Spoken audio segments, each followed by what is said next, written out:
하나님 말씀은 에스겔서 1장 1절부터 3절 우리 교독하겠습니다. 30째 해 넷째 달 초닷새에 내가 그발강가 사로잡힌 자 중에 있을 때에 하늘이 열리며 하나님의 모습이 내게 보이니 여호와긴 왕이 사로잡힌 지 5년 그 달 초닷새라. 갈대아 땅 그발강가에서 여호와의 말씀이 부시의 아들 제사장 나 에스겔에게 특별히 임하고 여호와의 권능이 내 위에 있으니라. 아멘. 기도드리겠습니다. 살아계신 하나님 감사합니다. 이 시간에 하나님 말씀을 전하고 듣습니다. 성령께서 역사하셔서 우리들을 향한 하나님의 뜻을 잘 깨달아 알게 도우시고 또 하나님이 알려주시는 대로 잘 믿고 따르는 우리 모두가 되게 도우소서. 감사드리고 예수 그리스도의 이름으로 기도드렸습니다. 아멘. 오늘부터는 이제 아가서가 끝나고 에스겔서를 또 살펴보는 시간을 갖고자 합니다. 그래서 에스겔서에 대한 개략적인 내용을 말씀드리겠습니다.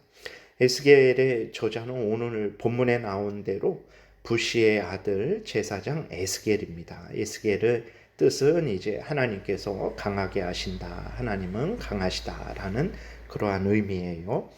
에스겔이 언제 기록됐냐 그랬을 때에 이제 2차 포로 되었을 때 기록이 되었는데 보게 되면 이제 예루살렘이 3번에 걸쳐서 바벨론의 공격을 받습니다. 예수님 오시기 전 주전 첫 번째로는 605년도에 이제 공격을 받고 그 다음 597년도에 공격을 받고 586년도에 공격을 받아서 완전히 멸망하게 되는데 그 1차 첫 번째 공격 605년도에 공격을 받았을 때 다니엘을 포함해서 왕족들, 귀족들이 포로로 끌려가요. 그 다음에 2차 597년도에 공격을 받았을 때에 이때 에스겔이 끌려갑니다. 그래서 뭐 용사 7,000명, 그 다음에 방백들 총 10,000명, 그 다음에 공장 대장장이 기술자들 1,000명 해갖고 아주 뛰어난 사람들을 다 잡아가고 예루살렘에게 남는 사람들은 유다 땅에 남는 사람들은 아주 빈천한 자들만 남게 되는 거죠. 그래서 유다 땅을 아주 황폐화시킵니다. 이때에 에스겔 선지자도 끌려가는 것입니다. 2차 포로 될 때에 에스겔 선지자가 끌려가고 그 에스더서에 보게 되면 이제 그 에스더의 사촌 모르드게의 조상들도 이때 끌려가게 됩니다. 그래서 에스더서 2장 5절부터 6절에 보게 되면 이때에 에스더의 그 사촌 모르드게의 조상들도 끌려가는 내용이 기록되어 있어요. 이렇게 끌려가서 오늘 본문에 나와 있는 대로 2절에 보게 되니까 여호와긴 왕이 사로잡힌 지 5년 그 달 초닷새에 하나님의 그 계시가 에스겔에게 임하게 되는 거죠. 그래서 2차 포로 597년 주전 597년에 포로로 끌려가서 5년 후부터 이제 선지자 활동을 하고 한 대략적으로 22년 동안 선지자 활동을 한 것으로 보고 있어요. 그리고 참고로 3차 마지막 멸망 때에 이제 무슨 일이 있냐면 586년도에 주전 586년도에 마지막 멸망을 당하게 되는데 이때 그 바벨론 군대가 예루살렘 성을 30개월 동안 둘러쌉니다. 30개월 동안 둘러싸니까 이제 기근이 극심하게 되는 거죠. 그래서 이때에 그 비참한 일들이 일어나게 되는 거예요. 그래서 부모들이 자기 자녀들을 잡아먹고 죽은 친구의 시체를 이렇게 먹는 그러한 일들이 일어나게 되는 것입니다. 그래서 이러한 일들은 그냥 뭐 우연히 일어난 일은 아니죠. 하나님께서 이 비참한 이러한 일들이 일어날 것을 이제 경고를 하셨어요. 그래서 레위기 26장에서도 하나님을 경외하지 않고 우상을 섬기고 하나님을 거역하면 하나님의 재앙을 형벌을 당할 텐데 그때 너희들이 정말 자녀들의 그 자녀들을 먹는 그 비참함을 당할 것이다. 신명기 28장에서도 53절, 57절에서도 그러한 경고를 하나님이 하셨어요. 그래서 하나님이 뭐 자녀를 먹게 했다라는 게 아니고 하나님이 재앙을 주니까 이렇게 30개월 동안 포로를 이렇게 포위를 당하니까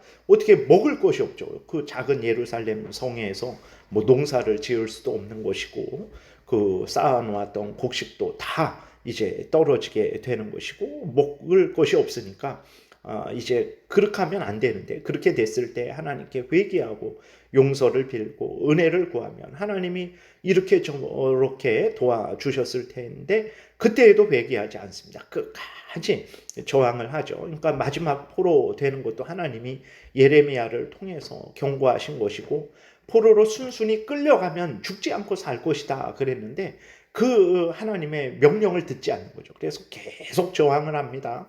계속 저항을 하게 되니까 결국은 이제 비참하게 되는 거죠. 그래서 하나님이 뭐 자식을 먹게 했다라는 게 아니라 이스라엘 백성들이 그 상황 속에서도 회개하지 않고 살려고 자기 자식을 잡아먹는 그 악을 행했던 거죠. 그래서 우리가 잘 아는 대로 예레미야가 22장에나 4장에도 이러한 내용이 기록되어 있고 이사야서 9장에서도 사람을 먹는 내용이 기록되어 있고 그 에스겔서 5장 우리가 그 보게 되면 10절에도 보게 되면 이렇게 기록되어 있어요. 그리한즉 내 가운데에서 아버지가 아들을 잡아먹고 아들이 그 아버지를 잡아먹으리라. 내가 벌을 내게 내리고 너희 중에 남은 자를 다 사방에 흩으리라. 그러니까 두 번째 포로로 끌려갔을 때에도 이스라엘 백성들이 헛된 그러한 거짓된 소식에 이제 노란하고 있었죠. 하나님은 포로로 끌려가게 하시고 70년 있다가 너희들을 돌아오게 할 테니까 거기에 정착해라. 거기에서 시집가고 장가가라. 내가 70년 후에는 끌어올릴 테니까 너희들이 죄를 회개하고 70년 동안 있어라. 하나님이 이렇게 예레미야를 통해서 말씀을 하셨는데도 이스라엘 백성들은 이제 곧 돌아갈 것이다. 이제 금방 다시 예루살렘으로 돌아갈 것이다.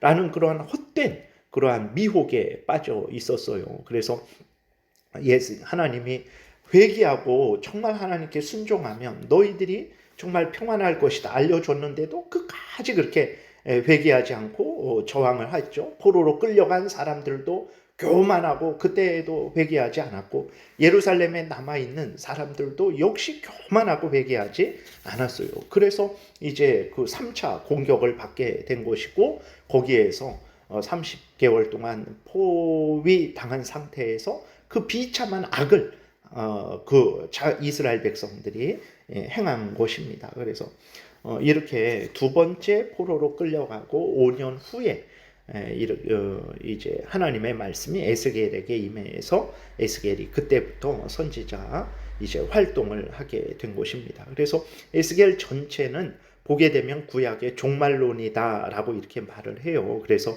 이스라엘의 멸망과 심판을 통해서 이제 최후 심판도 알려주고 있고 그리고 뭐 최후의 심판에 대해서도 자세하게 기록이 되어 있습니다. 그리고 새하늘과 그 새 땅을 통해서 마지막 하나님의 은혜로 그렇게 회복될 영원한 그러한 그 천국을 우리에게 알려주고 있고 그 다음에 또 이스라엘 전체의 핵심 내용 중에 하나는 포로로 끌려온 자들이 이제 앞에서도 말씀드렸지만 전적으로 회개하지 않습니다. 그러면서 무슨 말을 하냐면 우리가 이렇게 포로로 끌려온 것은 조상들의 죄 때문이다라고 이렇게 끝까지 그 회개를 하지 않아요. 그러니까 에스겔서 18장에 보게 되면 지금 너희가 당하는 이 재앙은 너희들의 죄 때문이다라고 하나님이 그렇게 말씀을 하십니다. 그 다음에 말씀드린 대로 포로로 잡혀와 놓고도 하나님은 분명히 70년 동안 포로 생활할 것이다 라는 것을 예레미야를 통해서 그 전에 분명히 말씀하셨는데도 불구하고 계속해서 곧 돌아갈 것이다. 금방 돌아갈 것이다. 예루살렘이 다시 회복될 것이다. 이러한 헛된 소문을 퍼뜨렸고 또 그 소문에 아주 사람들이 놀아났죠. 그래서 하나님이 절대로 그런 일 없을 것이다. 70년 동안 그 시간이 차야 돌아갈 것이다 라는 것을 전함으로 이제 하나님 모든 일들은 하나님의 뜻에 의해서 되어지는 것이라는 것을 분명하게 알려주고 있는 것입니다. 그리고 무엇보다도 이렇게 이스라엘 백성들의 죄만 책망하는 것이냐? 그러지 않습니다. 그렇게 죄를 책망하시고 하나님이 이제 용기를 주시는 거죠.